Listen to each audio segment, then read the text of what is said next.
Good, happy Sunday, everyone. I'm Riley King, and welcome to this Sunday edition of Politics with Riley King. I'm Riley King, and welcome to Politics right here on the Riley King Network. It's January 12, 2020. Let's begin. First up, the countdown is on. New Hampshire primary is a month away. Let's take a listen to that video from WMUR News 9, Mike Cronin.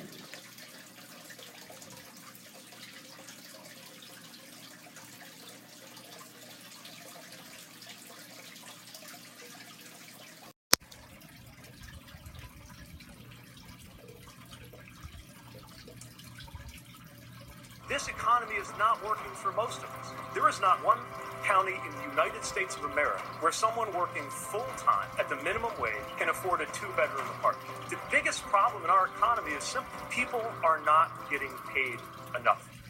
Andrew Yang in the Granite State this weekend, drawing a crowd this afternoon at a town hall in Bedford. Aside from that, it's a quiet Saturday on the First in the Nation campaign trail, but that won't last long. Candidates are staring down the home stretch in New Hampshire with the primary 1 month away. There's pretty clearly a top four of Biden, Sanders, Warren, and Buttigieg, not necessarily in that order. The Democratic field is shrinking. Marianne Williamson just suspended her campaign, and political analyst Chris Galdieri thinks others will too before February 11th. I think this is the point where if you're a candidate, you start to take a hard look at where you are, whether or not you're going to be in the debates, what's your fundraising like, do you see a path forward? For those who remain, Galdieri says it's important for them to meet expectations, and New Hampshire's result might be even more important amid Iowa's 2020 changes. The Iowa Democrats have made a lot of changes to how their caucuses are going to operate and changes to how the results are going to be reported. So it's very possible you could just have a very muddled, very confusing picture coming out of Iowa. Many voters still haven't picked their candidate. Galdieri saying some will wait until the day they cast their vote. That means that events between now and the primary really can matter. Somebody has a bad gaffe, somebody has a good debate, somebody does well in Iowa that nobody saw coming. Okay, and there you go on that video and that report.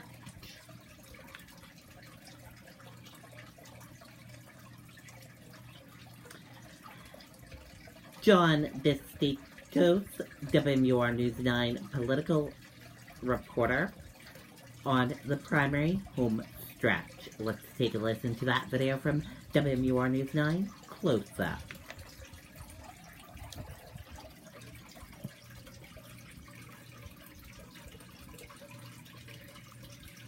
Welcome back to Close Up. With a traffic jam at the top of the First in the Nation primary race right now, it feels like almost anything can happen.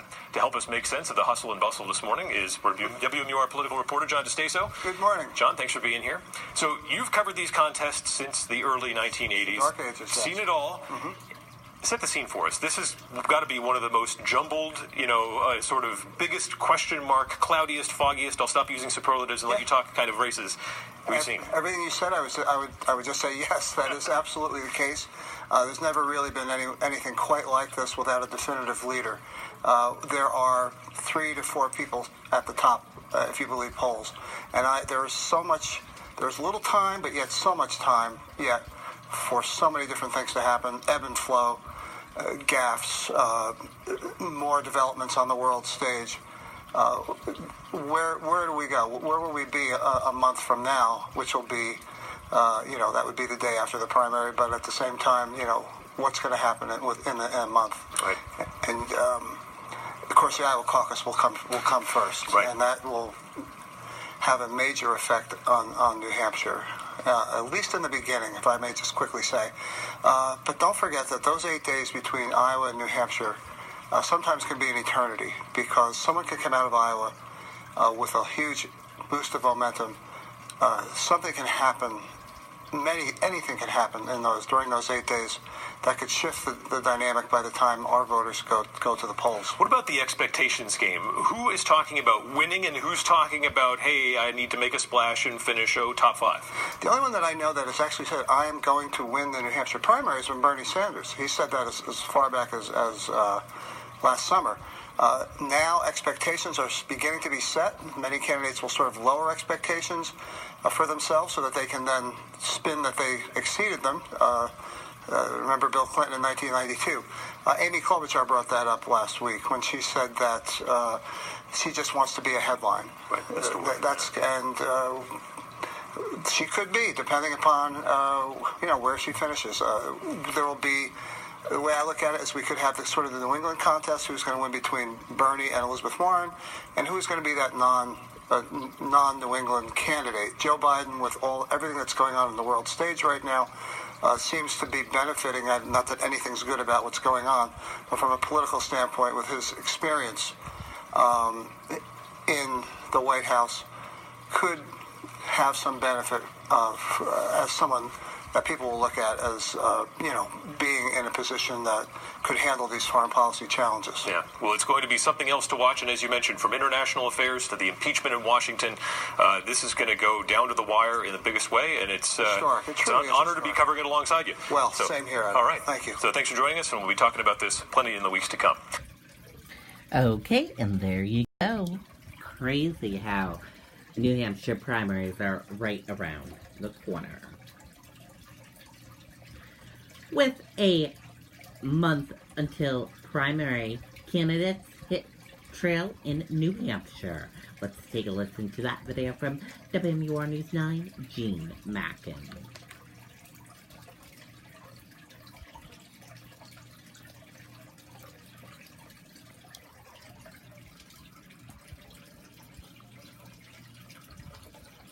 This economy is not working for most of us. There is not one county in the United States of America where someone working full-time at the minimum wage can afford a two-bedroom apartment. The biggest problem in our economy is simple. People are not getting paid enough.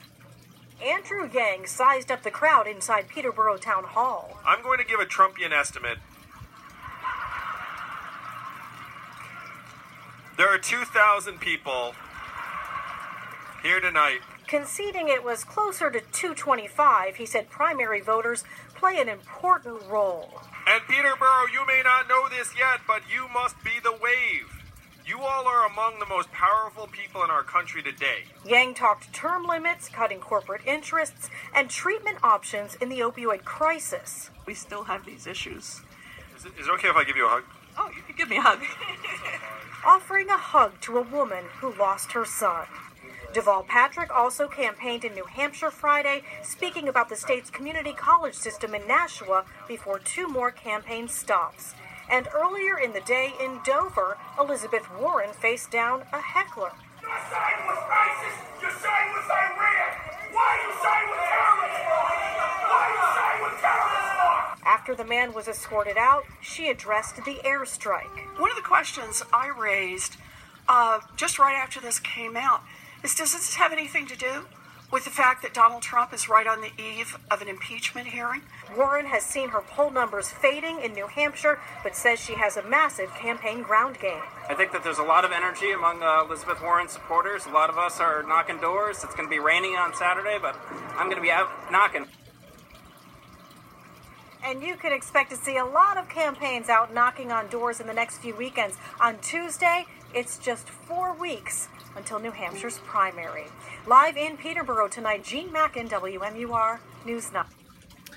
Okay, and there you go on that video and that report. There you go. On Tuesday is just 4 weeks until we go to the polls in New Hampshire.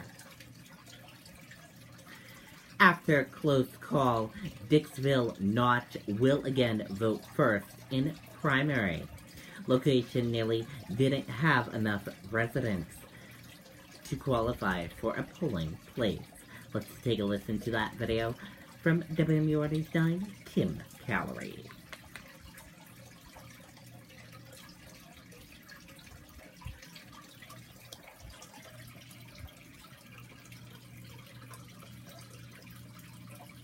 This economy is not working for most of us. There is not one county in the United States of America where someone working full-time at the minimum wage can afford a two-bedroom apartment. The biggest problem in our economy is simple. People are not getting paid enough.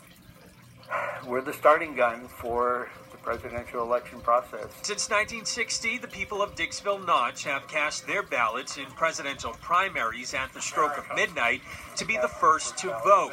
It was all started by town moderator Tom Tillotson's father. Didn't want to have to drive to Berlin to vote. That's as simple as that. Dixville Notch has become a must-stop on the campaign trail. This is a photo of my dad with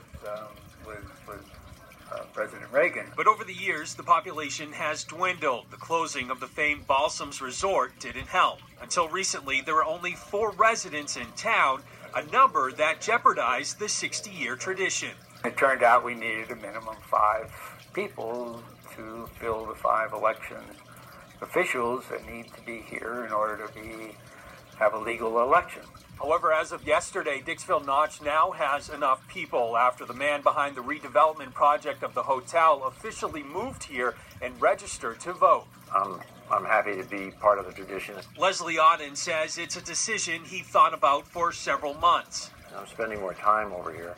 And I wanted to make sure that I talked to the AG and to the town's registrar and made sure that I was going to do this in the right way. And as for redeveloping the hotel, plans are still in the works, but Auden is optimistic it will bring people back to Dixville Notch. We have 86 people that have pledged to buy real estate with us, and another 120 that would like to. Tim Callery, WMUR News 9.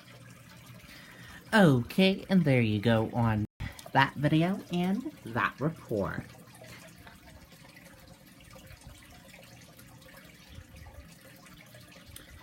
Six candidates are invited to join the 7th Democratic presidential primary debate. Let's take a listen to that video from WMUR from ABC News. Sorry about that.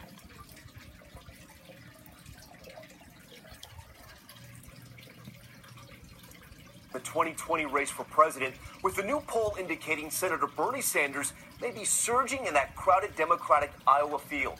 That caucus closing in just 23 days away. Take a look. Sanders with 20% among likely Democratic caucus goers, followed by Senator Elizabeth Warren, Mayor Pete Buttigieg, and former Vice President Joe Biden. The top 4 candidates, though, clustered in a near tie. Here's ABC's Rachel Scott with the latest on the very tight race in Iowa. In Iowa tonight, the crowd on its feet for Senator Bernie Sanders, surging in that new poll, hoping to do what he couldn't in 2016, come out on top in the caucuses. I'm asking for your support to help me win the Democratic nomination. Just 23 days out from the first contest, the race for Iowa locked in a dead heat. 20% of likely Democratic caucus goers say the Vermont senator is their pick. Senator Elizabeth Warren, Mayor Pete Buttigieg, and former Vice President Joe Biden right in it too. In every Des Moines Register poll this cycle, there's been a different frontrunner. Buttigieg down 9 points since November. Sanders boosted by his loyal supporters, building on his base from 2016. I want him to get back in there, and I'm hoping this time we can swing it back. It's still anyone's contest to win. 45% of caucus goers say they can be persuaded to support another candidate. While his competitors are barnstorming the early states, former Mayor Michael Bloomberg is skipping Iowa entirely, zeroing in on his Super Tuesday strategy. The billionaire campaigning in Texas today with TV's Judge Judy. Judge, I am so honored to have you here. I'd love to tell you that I watch you all day, every day, but I have a few other things to do. But his plans to self-fund his own campaign with those record ad buys disqualify him from making the debate stage, leaving room for the other candidates to make their pitch directly to voters. Ads don't vote, and not even $10 million Super Bowl ads vote. People vote. All right, Rachel Scott joins us now live from Newton, Iowa. And Rachel, you just mentioned the debate there in your report. It's just days away. It's the final debate before the Iowa caucus, and it's the smallest stage yet. Exactly, Tom. 13 candidates are still in this race. Only 6, though, have qualified for that next debate. Bloomberg will not be there, but the other billionaire in the race, Tom Steyer, made the cut at the very last minute, and sharing center stage that night will be former Vice President Joe Biden and Senator Bernie Sanders. Tom? That takes place on Tuesday. Rachel Scott from the campaign trail. Rachel, thanks. Okay, there you go on that video and that report. And that does it for this Sunday edition of Politics with Riley King. I hope you all enjoyed watching. Have a great rest of your Sunday, and I'll see you back here next time for another edition of Politics with Riley King. Goodbye, and see you all back here on next Sunday. And I hope you all have a great week. Goodbye, everyone.